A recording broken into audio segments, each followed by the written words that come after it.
The patrol car idled at the curb while the radio murmured about a faulty traffic light 3 blocks over. Daniel Harris had one hand on the wheel and the other around a paper cup cooling in his palm when 2 small hands slapped his passenger window. The blow was so sudden he flinched. A little girl's face pressed to the glass, tear tracks cutting clean lines through road dust. "Please," she cried, her voice thin but fierce. "please follow me home." Daniel rolled the window down and stepped out. He lowered himself to one knee until his eyes were level with hers. "What's your name?" he asked. "Emily," she said, breathing fast. "Emily Turner. Mommy needs help." Daniel shrugged off his jacket and settled it around her shoulders. The sleeves swallowed her wrists. "Okay, Emily," he said. "I'm going to call this in. Then you show me." He spoke quickly into the radio, gave cross streets, mentioned an unknown medical emergency, asked for an ambulance. When he looked back, Emily was already running. She ran with the stiff determination of a child who has already decided no one will tell her no. Daniel paced his cruiser behind her, hazard lights blinking, until she turned up a short block of tidy lawns and white mailboxes. She stopped at a gray 2-story where an American flag stirred on a porch rail. The front door was open one breath. The curtains moved like lungs. Daniel entered with his hand on his belt out of habit, not for threat but for steadiness. The house had that muffled quiet of a place holding its breath. The lemon scent of cleaner floated in the air, bright and wrong. In the hallway, a family portrait lay face down, glass cracked in a spiderweb. Emily's small sneakers squeaked on the hardwood. "In here," she said, leading him to a living room where an armchair had been knocked sideways. A coffee mug had shattered. The liquid had dried in a thin arc, as if someone had tried to wipe it and then stopped. On the floor, beneath the edge of a braided rug, a woman lay on her side. Her hair fanned over her cheek. Daniel crouched and touched 2 fingers to the soft spot beneath her jaw. Faint pulse. He moved her gently to her back, tilted her head, and began compressions with steady pressure, counting under his breath. 30. He looked up. "Emily," he said, trying to keep his voice gentle and level. "I need you to stand by the doorway and tell me if you hear the ambulance. Can you do that for me?" Emily nodded, but she did not move far. She held onto the doorway, trim with one hand, the way a child clings to a bedpost in a storm. Daniel kept compressing until the woman's eyelids fluttered and then fell still again. Sirens rose outside and then cut off. 2 paramedics rushed in and took over, voices soft but practiced. Daniel stood and stepped back, feeling the thud of his own pulse in his wrists. He saw then what he had missed in the rush. Under the kitchen table, a single knit glove lay where it had slipped half out of sight. It was pink. The kind of pink that belonged on a child's backpack or a spring dress, not on a floor that smelled faintly of bleach. "Whose glove is that?" Daniel asked. Emily looked and her lips pressed together. "Her friend," she whispered. "The one Mommy said not to tell Daddy about." Daniel felt the room tilt a degree. The paramedics moved the woman to a gurney. One of them said, "Pulse is back. We're going." And they wheeled her out. A second patrol car slid to a stop at the curb. "Stay with Officer Blake," Daniel told Emily. "He's kind. He'll ride with you. I have to look around for a minute." Emily nodded again. She was shaking, but she tried to stop shaking when she saw him notice. She took his jacket tighter around herself as if it could make the walls stop looking at her. Daniel stepped into the kitchen. A row of hooks by the door showed a clean rectangle where something had hung for years and was gone now. The other hooks bore a dog leash and a reusable grocery bag. He crossed to a hallway. A door stood open to a room that made his chest ache before he understood why. Paper suns and stick families taped to a wall. A bed with a quilt stitched with stars. Crayons spilled like bright candy on a low table. The waxy smell of them wrapped around him and pulled him forward. On the bed, a sheet of paper lay alone. The crayon lines were fresh and bold, the way children press hard when they want the world to listen. A car took up most of the page. The car's right headlight had a jagged starburst drawn over it. Beside the car stood a woman with long hair and two pink shapes where her hands should be. The pink was the same hue as the glove on the kitchen floor. By the yard fence, a stick figure stood with a single letter scrawled on the shirt. V. Daniel held the paper by its edges. Outside, the ambulance doors slammed. The house exhaled and then fell silent again, as if waiting. He turned as Emily's voice came from the doorway, small and certain. She wears gloves, Emily said. so she doesn't leave fingerprints. Daniel looked at the drawing again, at the cracked headlight and the pink hands and the single-letter chest. He did not answer. He folded the paper once down the middle and slid it into a clear evidence sleeve. The car's drawn headlight seemed to throw a cone of light into the room, but it lit nothing, only made the shadows look larger. The second unit brought in an evidence kit and the careful rhythm of protocol. The more they worked, the more the house felt as if it were studying them back. A junk drawer had been emptied onto the counter, but the silverware drawer was untouched. A framed certificate naming Richard Turner as a regional sales manager for a roofing company hung at an angle and then straightened when Daniel's shoulder brushed it. There were no pry marks on the back door or the front. The lock plates were clean. The basement door sawdust line told of recent opening and closing. Officer Blake radioed from the curb that Emily was riding with him to the hospital. Daniel walked out to the porch long enough to see the small shape in his jacket looking at him through the rear window. She lifted her hand and put her palm flat to the glass, a quiet promise between them. He nodded once and turned back inside. In the bedroom, shared by two adults, a closet hung with Laura's blouses smelled faintly of lavender. On the top shelf, a shoebox held old-school pictures and a string of Christmas lights that had knotted around a red glass ball.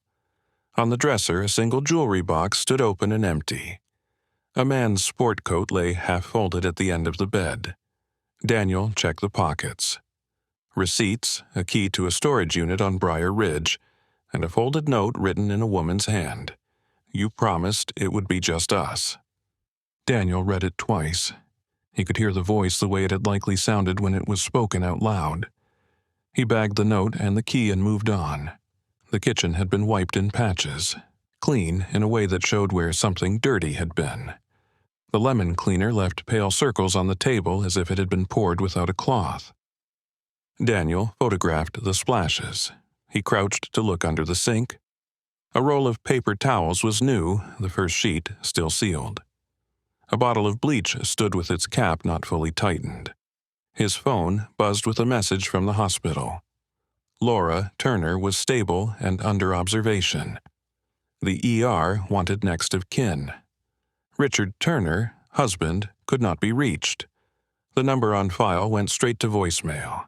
Before Daniel could tap back, a neighbor eased up the sidewalk. A man in his 50s with a baseball cap and grass stains on his knees. He kept his voice low, as if the walls could hear. Officer, He said. is she going to be all right? She's alive. Daniel said. Did you hear anything tonight? The man shook his head. Saw a car a few hours ago, back out quick and turn the headlights off. I thought it was a teenager being dumb. The right headlight looked funny. Maybe the lens was cracked. I told my wife it's a matter for the inspection station. He hesitated. They're a nice family. We keep to ourselves, but you know how it is in a small town. People remember things. Remember what? Daniel asked. The man's eyes flicked to the open door and back. County Road 7. He said. Few years back, hit and run. Boy got killed. Never solved. Folks whispered. Then they stopped, because stopping feels polite. Daniel held his gaze a beat longer than was comfortable. Thank you. He said. If you recall more, call the station.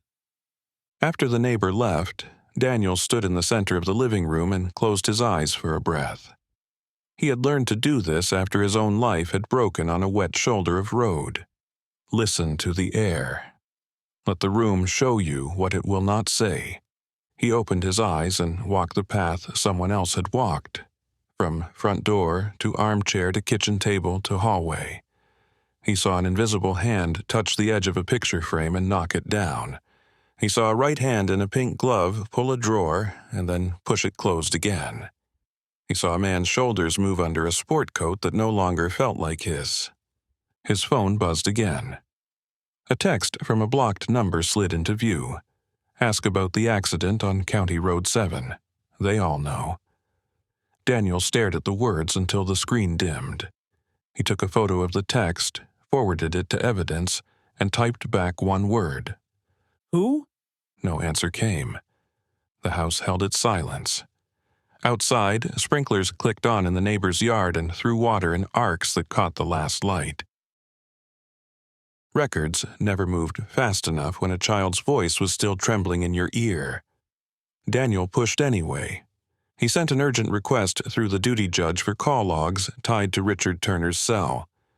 He flagged the storage unit key to a detective to pull the rental agreement. He drove to the hospital with the drawing in its sleeve on the passenger seat, the car's crayon headlight glinting whenever the patrol lights flashed red on a stop sign. In the ER, white curtains fluttered in the artificial breeze of vents. Laura Turner lay with a monitoring cuff on her arm, her lips pale, a bruise waking along her hairline in a wide flower. Emily sat on a chair pulled close to the bed, Daniel's jacket bunched around her middle. She had a paper cup of water and a plastic straw. She watched the line that traced her mother's heartbeats like a tiny green mountain range. Hey, Daniel said. He kept his voice quiet. you did a brave thing today. Emily nodded. You came when I asked, she said. You said my name like you knew me. Laura's eyelashes trembled. She opened her eyes to the fluorescent glare and then to Daniel's face. "Where is Richard?" she asked, her voice rough. "Where is my husband?" We're looking for him, Daniel said. Can you tell me what happened at the house? Laura's hand lifted and then fell. "I got dizzy," she said. "I must have fainted." Do you know a woman named Victoria Hayes? Daniel asked. Laura blinked. A small pause opened and closed. "No, She said. I don't know her." Emily turned in her chair. She's Mommy's friend, Emily said. The one who wears pink gloves and makes me play far away at the park. Laura's eyes sharpened. "Sweetheart," she said, and a warning lived inside the endearment. "You're confused." Daniel straightened. Mrs. Turner, we found a note in your husband's coat. We have reason to believe he's been in contact with Miss Hayes for some time. Laura looked past him, and something colder than fear slid across her face. "I don't know that name," she said again. The curtain pulled back and a nurse checked vitals and then moved on. Daniel stepped away to the hallway where a wall-mounted television played a muted loop of weather radar. His phone vibrated. The duty judge had approved the request. Call logs for Richard Turner's number flowed into the case inbox. The same outgoing number repeated almost daily. A name populated from subscriber records. Hayes, Victoria. He texted a detective to work the name. He asked dispatch to put out a be on the lookout for Richard's car. He sent another officer to Briar Ridge to pull the storage unit file. When he returned to the ER, Officer Blake stood with 2 cups of hot chocolate and a packet of small marshmallows, like peace offerings in a war zone. He winked at Emily and showed her how the marshmallows softened at the edges. Can I draw? Emily asked. Ask the nurse for paper, Daniel said. only if your mom says yes. Laura looked at her daughter's face the way a person looks at a photograph that has just started to fade. "You can draw. She said. Stay where I can see you." Emily slid to the small table at the foot of the bed and tugged a handful of crayons from a paper bag someone had brought. Yellow, green, pink. The pink was a little worn down, the paper label peeled back. She held it for a moment and then set it aside. A security guard hurried by. Another followed. A voice on the overhead speaker asked calmly for security to the East Wing exit. Daniel stepped into the hall. The camera feed at the desk showed a freeze frame of a shape in a dark hoodie trying the push bar on the restricted door. The video looped, then played in real time as the figure slipped away. "Get me a still," Daniel said. "Zoom on the hands." The image blurred and then sharpened. At the edge of the sleeve, a knit cuff showed, the yarn ribbed, a color that had not been chosen to hide. Pink. Daniel felt, rather than heard, Emily behind him. That's her. Emily said. Her voice was soft but full of a certainty that did not ask for permission. That's Mommy's friend. Laura's monitor beeped a warning. A nurse hurried in. Daniel looked at the pink knit on the grainy screen and the pink crayon rolling to a stop by Emily's shoe. A small town could keep a secret for a long time, but secrets had a way of wearing bright colors, as if they wanted to be found. Rain came late the next afternoon the way it always did in summer, sudden and warm, making sidewalks hiss. Daniel drove Emily back to the house with a social worker in the back seat and Officer Blake following behind. The hospital had released Laura to a quiet room on the second floor with a guard at the door. Emily needed clothes and a favorite stuffed rabbit with one ear that doesn't behave. The judge had signed a temporary protection order. The house would be entered with care and with the child's permission. Will it smell the same? Emily asked, staring out at wipers sweeping the world into lines. "It might," Daniel said. "If anything feels too hard, you tell me and we stop." The house looked smaller after the hospital, as if worry had shrunk it. The porch boards were still swept. The flag had been taken in. Inside, the air held the same too bright lemon note, but under it was the familiar smell of home, laundry and wood polish, and the faint sweet of cereal from the morning bowls. Emily moved like a visitor. In my room, She said. They walked down the hall. The stuffed rabbit lay at the foot of the bed as if it had given up finding a better place to sleep. Emily tucked it under her arm and then stood in the room not moving, like someone hearing a note in a song she almost recognized.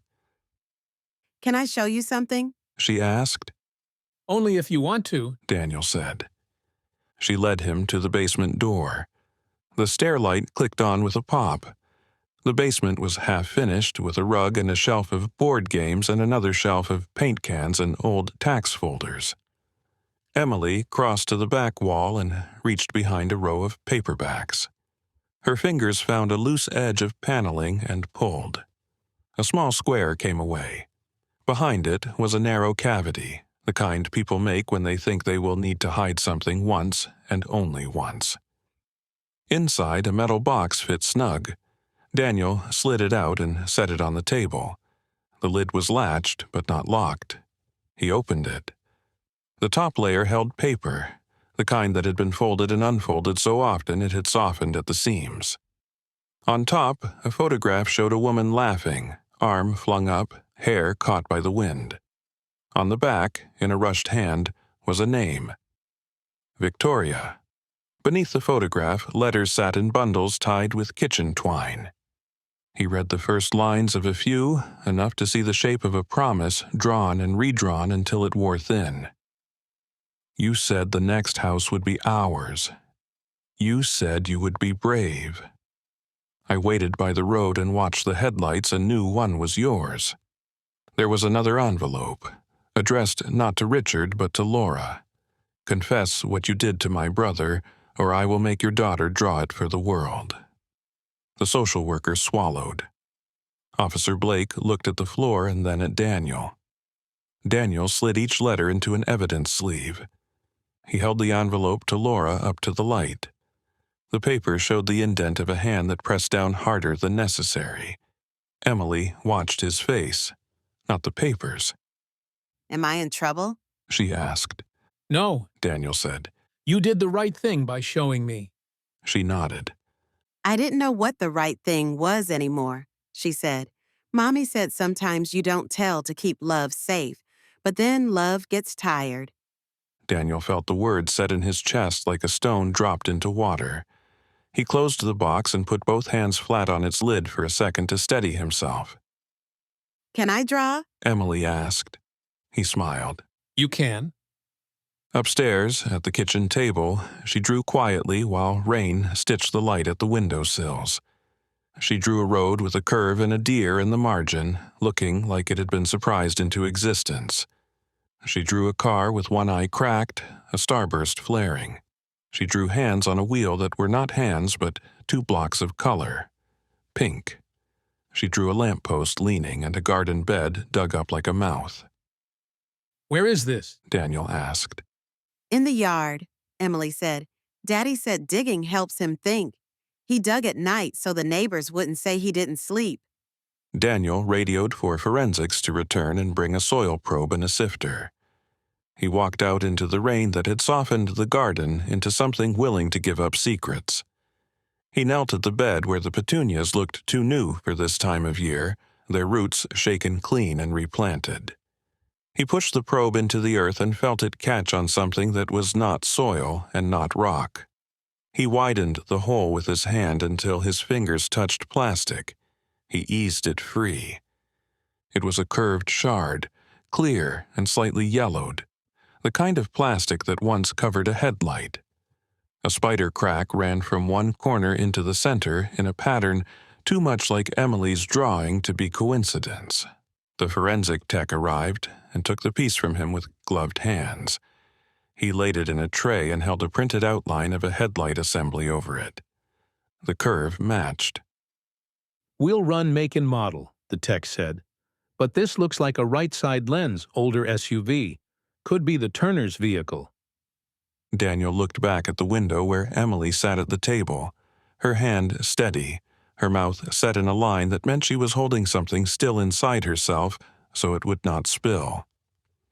The pink crayon was short now. She had pressed hard. The tech scraped another inch of soil and uncovered a second shard, then a third. The rain tapped time on the porch rail. Somewhere a dog barked and then decided quiet was better.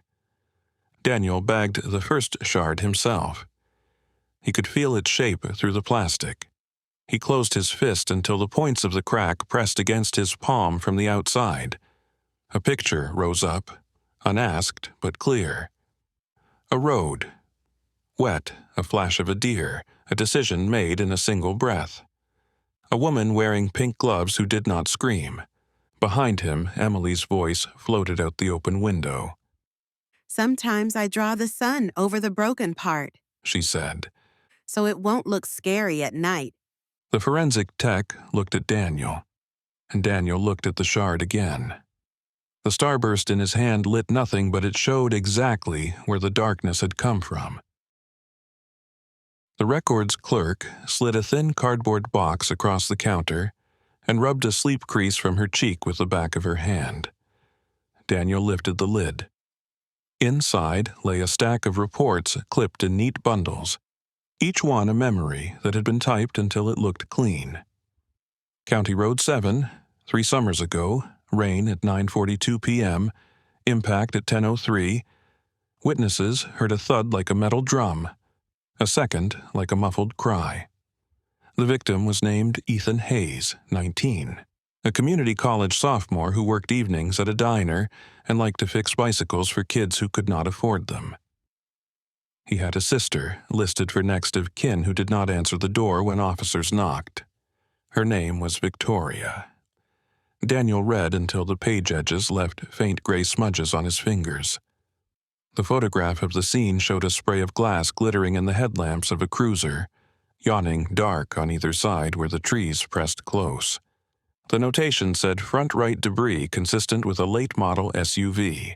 No suspect vehicle was ever found. He pushed breath out through his nose and called Detective Marsh at the storage facility. Marsh had the Turner unit open under the brittle light of an aisle bulb. He sent a photograph. In it, a folded tarp lay over something boxy. Marsh pulled the tarp back. Underneath sat a right-side headlamp assembly, cracked in a star pattern, the kind of damage a replacement shop would call not worth the repair, just replace it. A receipt lay with it, dated 3 years ago, cash, customer marked with an initial instead of a name. In the corner of the plastic bin lay a pair of knit gloves, pink, rolled together inside out. Daniel drove to the body shop listed on the receipt. The owner, a man whose hands had the permanent gray of ground steel in the fingerprints, leaned on the counter and shook his head before he even looked at the photo. Lots of people pay cash. He said. Maybe they don't want their insurance going up. Maybe it's a company car. I don't keep secrets for anyone.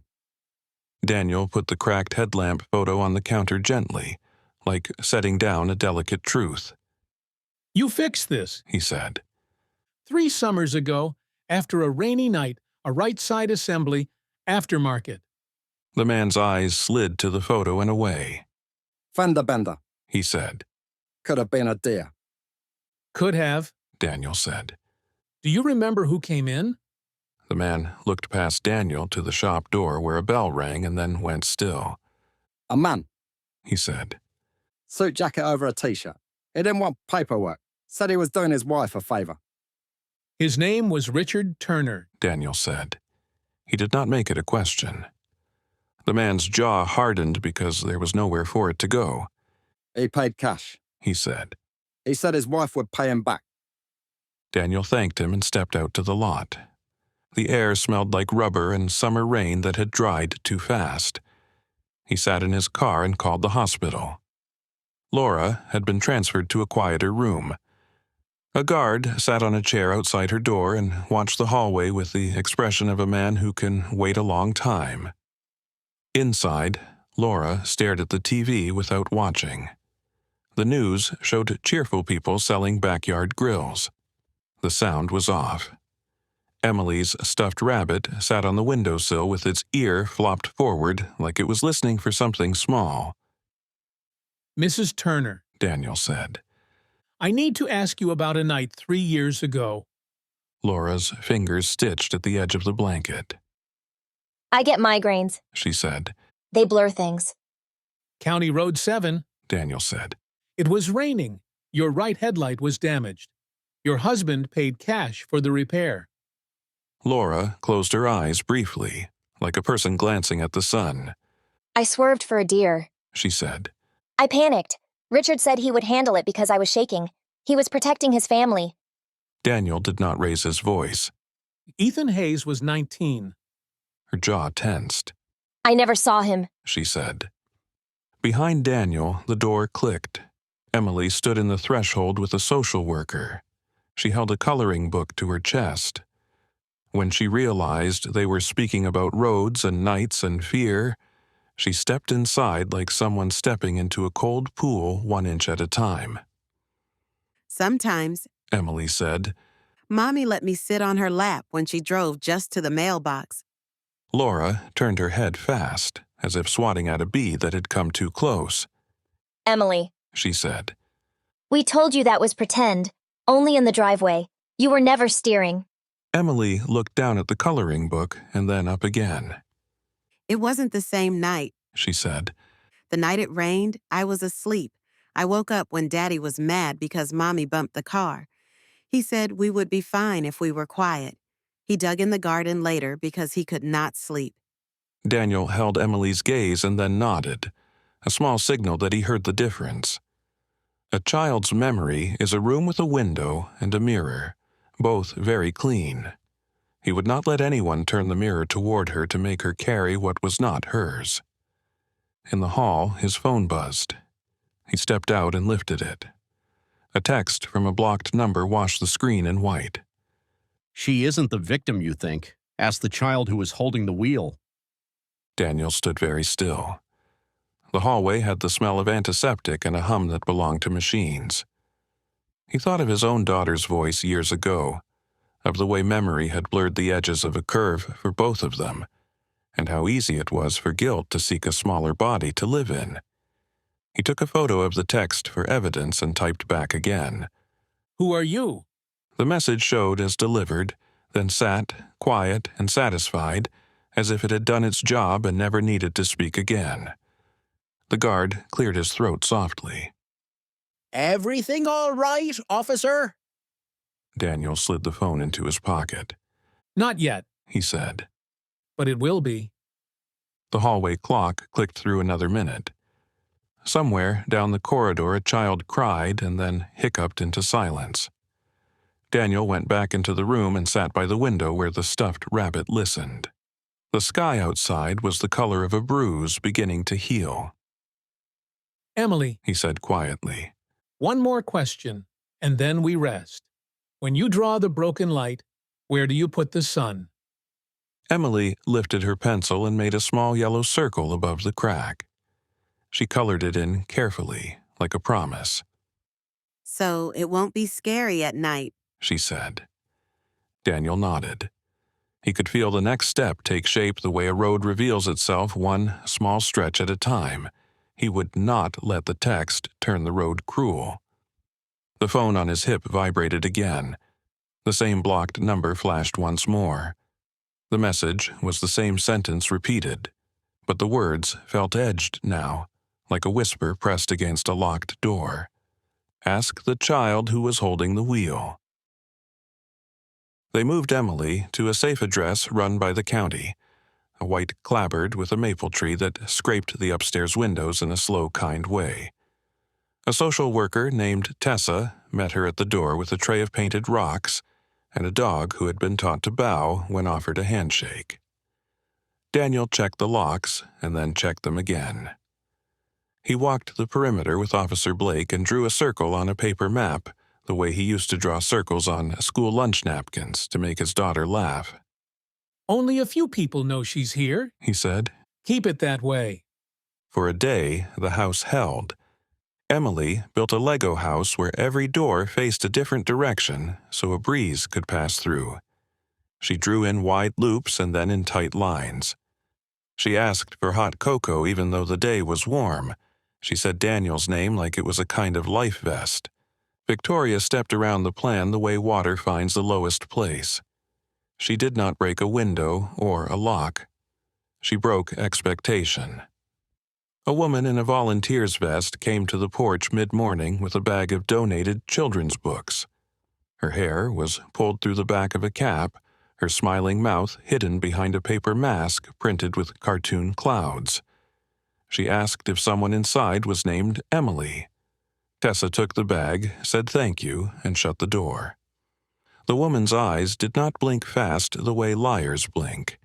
They held steady. A small pink thread showed at the edge of the glove on her right hand and disappeared when she tucked it into her sleeve. Inside the bag, wrapped in tissue, lay a thin book whose cover was worn smooth. On the first page, a line was underlined in pen. Some secrets hurt worse when they live in the dark, little one. Tessa frowned and set the book aside for evidence. She turned to check the back door. In that moment, the landline rang. Daniel had arranged that no outside calls would route through, but the phone was a replacement, installed in a hurry. The ringing sounded old, like it belonged to a different kind of danger. Emily answered before Tessa could reach it. She held the receiver with both hands and listened without speaking. Then she said one sentence in a voice that was not crying and not brave, but something like both. Are you going to tell the truth now? She asked. Tessa took the phone gently. This line is monitored. She said, but the line had already gone quiet. Daniel arrived minutes later. He listened to the recording. The voice on the other end had been softened, not quite disguised, still unmistakable if you had sat in a hospital hall and watched a grainy knit cuff turn pink under bad light. I will not hurt her. The voice had said. I will hurt the lie. Daniel stood by the window and watched the maple leaves make lace on the floor. He returned to the hospital to speak to Laura again. She sat with her hands folded like a person at prayer who has not started yet. She is not done. Laura said before he even asked. She never is.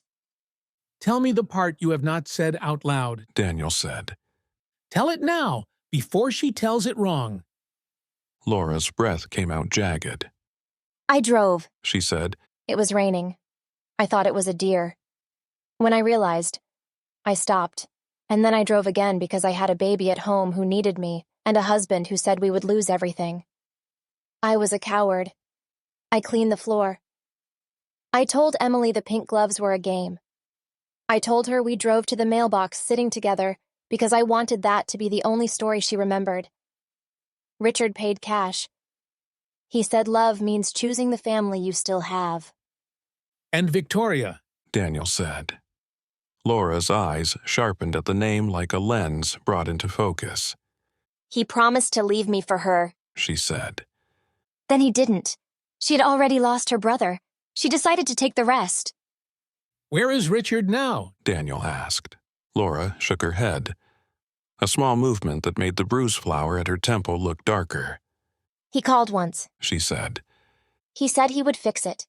He always says he will fix it. Daniel arranged a controlled meet with Victoria through a number she had used to send a dozen messages to Richard in the months before the hit-and-run case went cold. The meet would be at the Turner house, with officers watching from 2 doors down and 1 across the street. He wanted the truth spoken where the lies had been washed with lemon cleaner. At dusk, Laura insisted on being there. She will not hear it from you. She said. She will only hear it from me. Only if we control the room. Daniel said. 1 chair at the table. You sit. I stand. Laura nodded. I know the shape of my punishment. She said. Let it be this. Daniel stood in the kitchen with his shoulder to the frame. The house held the quiet of a place that remembers every footstep. The porch boards sighed under a weight that moved carefully. Victoria stepped into the doorway with her hands empty and her face uncovered. Her hair was pulled back. Her eyes were not wild. They were tired, the way people are tired after carrying something too heavy too far. Tell me. She said to Laura. Say it and be done. Laura's fingers gripped the edge of the table until the knuckles blanched. I hit your brother. She said. I drove away. I am sorry. The kind of sorry that does not help anyone. Victoria's mouth tilted at one corner, not a smile. You killed the sweetest person in my life. She said. And then you kept living like your life was still yours? Nothing has been mine since that night. Laura said. I have only borrowed my days. Victoria stepped forward.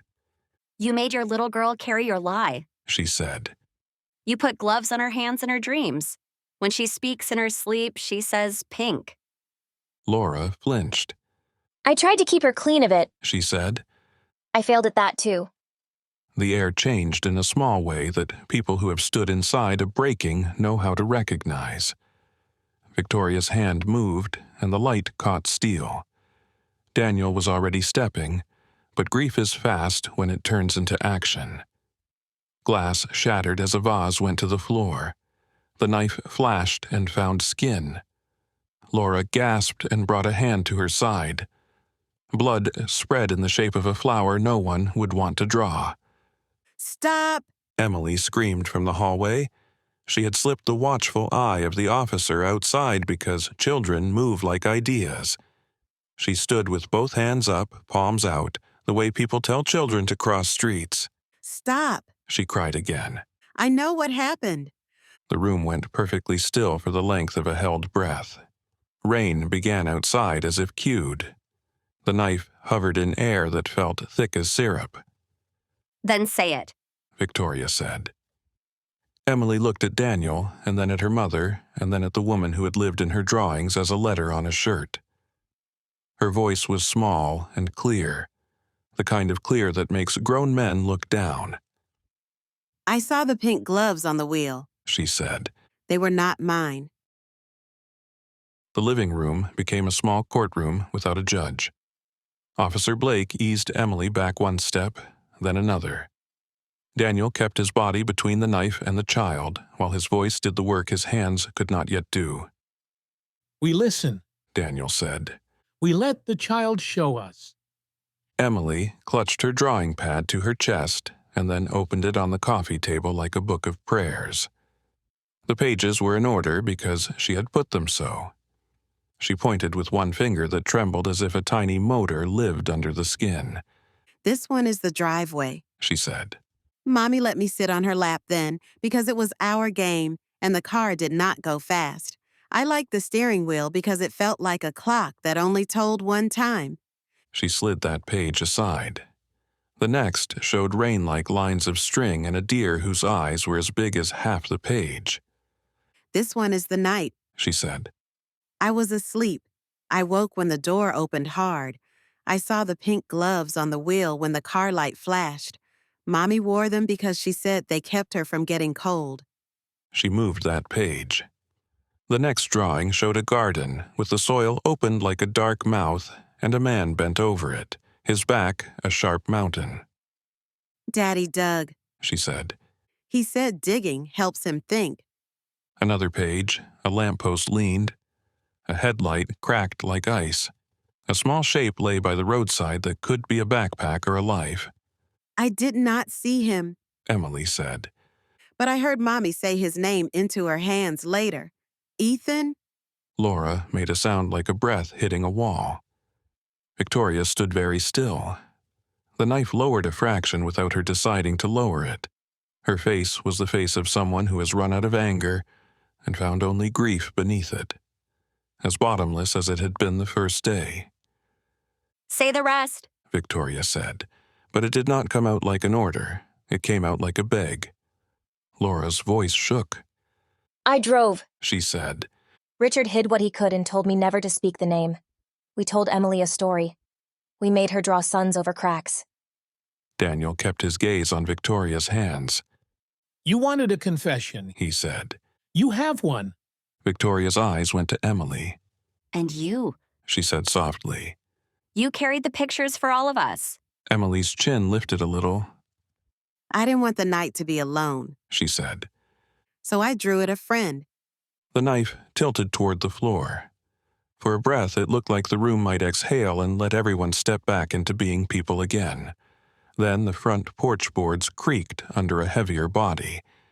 A shadow moved past the window in a hurry, as if it could outrun a story it had been part of from the beginning. Richard Turner opened the door like a man surprised to find the house still where he left it. What did you do? He said to no one, and to everyone at once. Laura's face changed at the sight of him. The change did not make her softer. It made her look like someone who has finally decided exactly how much of herself she is willing to spend. She told the truth, Richard. She said. Now you will too. Richard took one step in and then another.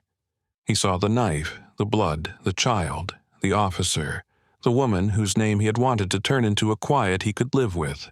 He put both hands out as if to catch a thing already falling. This is not how we fix it, He said. This is the only way. Victoria said. There are no neat houses at the end of my road. Sirens bloomed somewhere far and then nearer. Victoria's eyes flicked toward the sound. The knife rose again the way a hand rises when it forgets what it is holding. Daniel's phone vibrated on his hip, a small current against his skin. He knew better than to look down in a room like this. The vibration stopped and started again, insistent. He risked a glance. A new text washed the screen in white from the same number that had delivered spite. Come alone to where it started. A second later, the phone pinged once with a location share that flickered for a breath and then vanished. His system caught it long enough to mark the coordinates. The pin sat not on County Road 7, but on a spot that made his stomach drop the way elevators drop when cables groan. The Turner garage. He looked up. Emily had gone from the center of the room in the small blink he had allowed himself. A side door swung on a hinge. Tessa called her name from the kitchen, her voice tight. Emily, Daniel said. His voice held a warning and a promise. The knife's point flicked toward the hallway like a compass needle eager for north. Come alone, the text had said.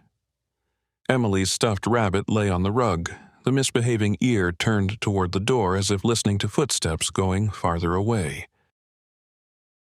The garage smelled like old grass clippings, motor oil, and the lemon cleaner that had tried to rewrite a night. The single bulb threw a cone of light that made the corners look like closed doors.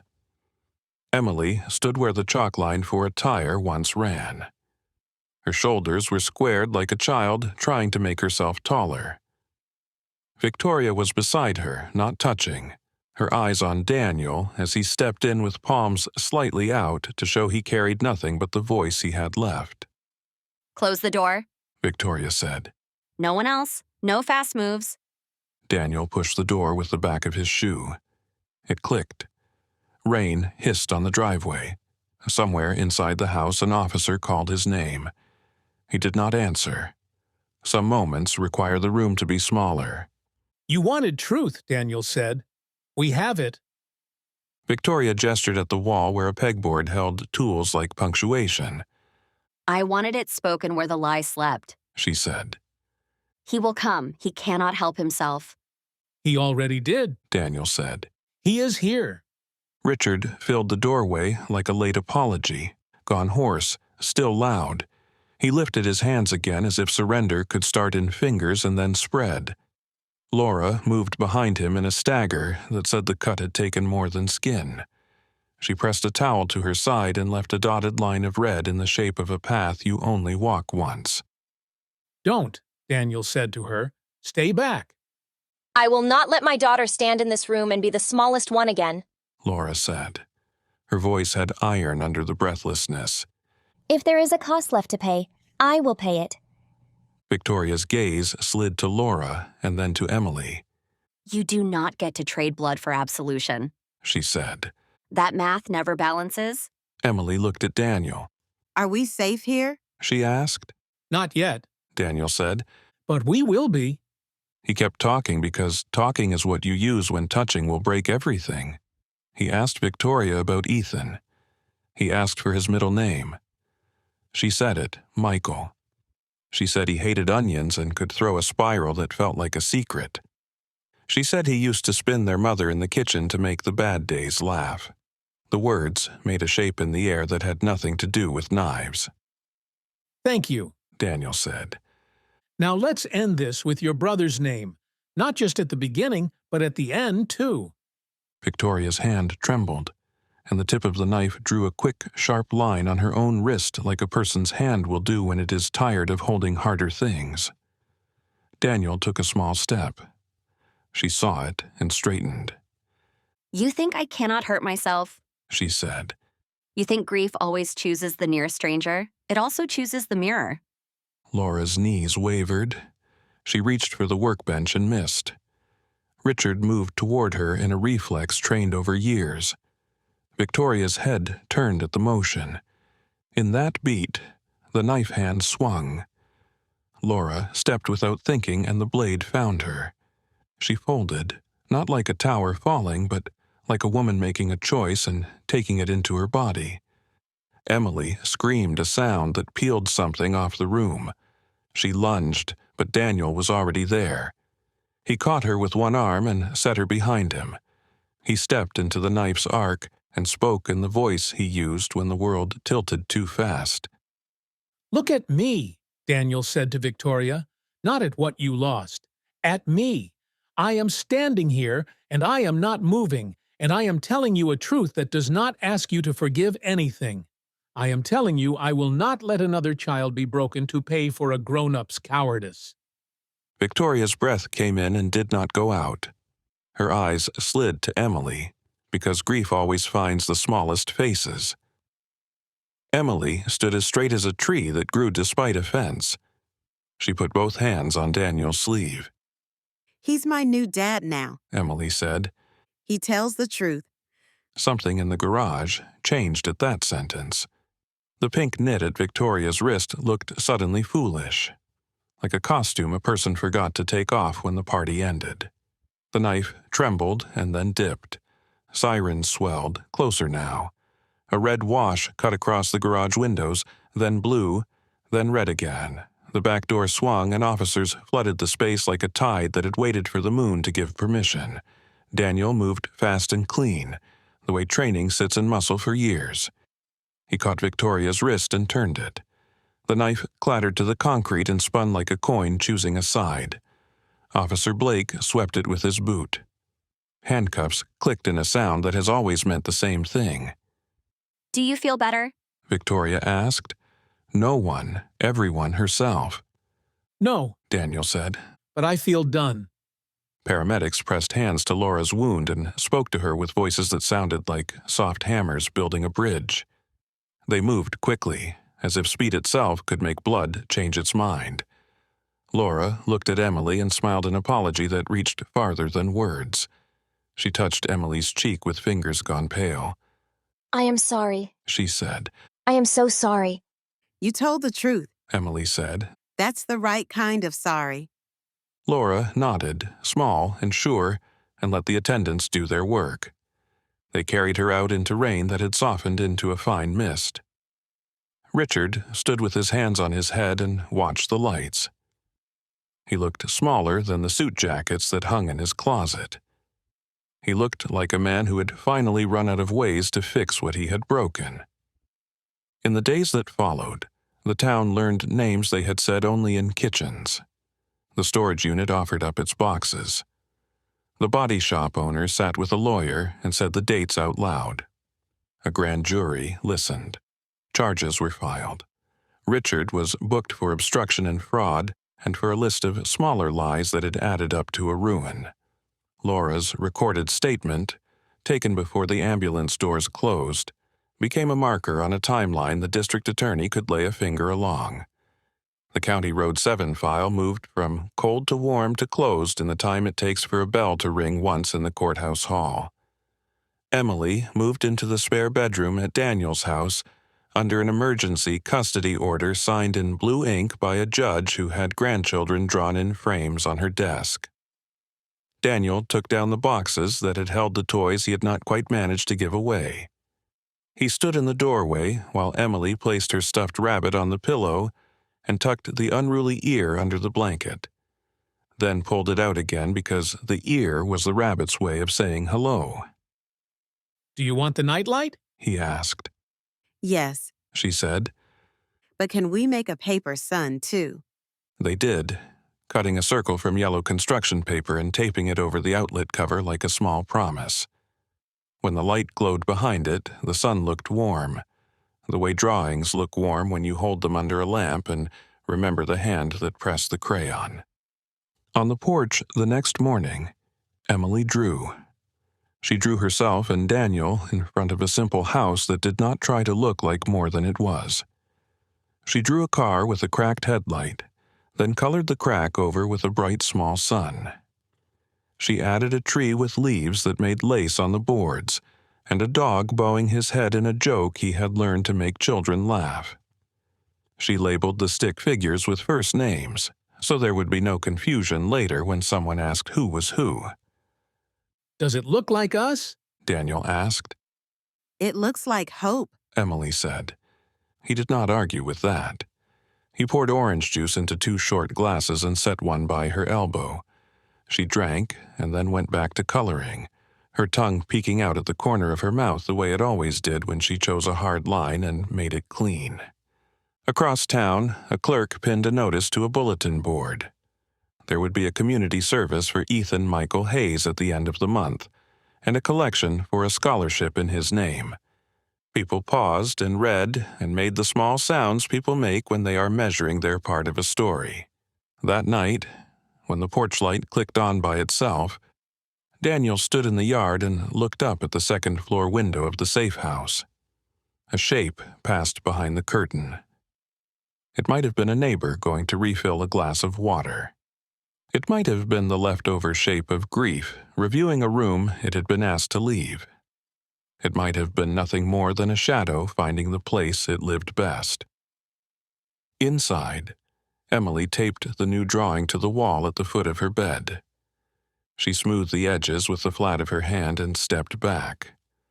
The paper sun over the cracked headlight glowed faintly in the nightlight's warmth. She lay down and turned on her side toward the picture as if it could watch over her in the dark. Good night, She said to it. In the doorway, Daniel answered the way a person answers when the answer will have to last. Good night, he said. I am here.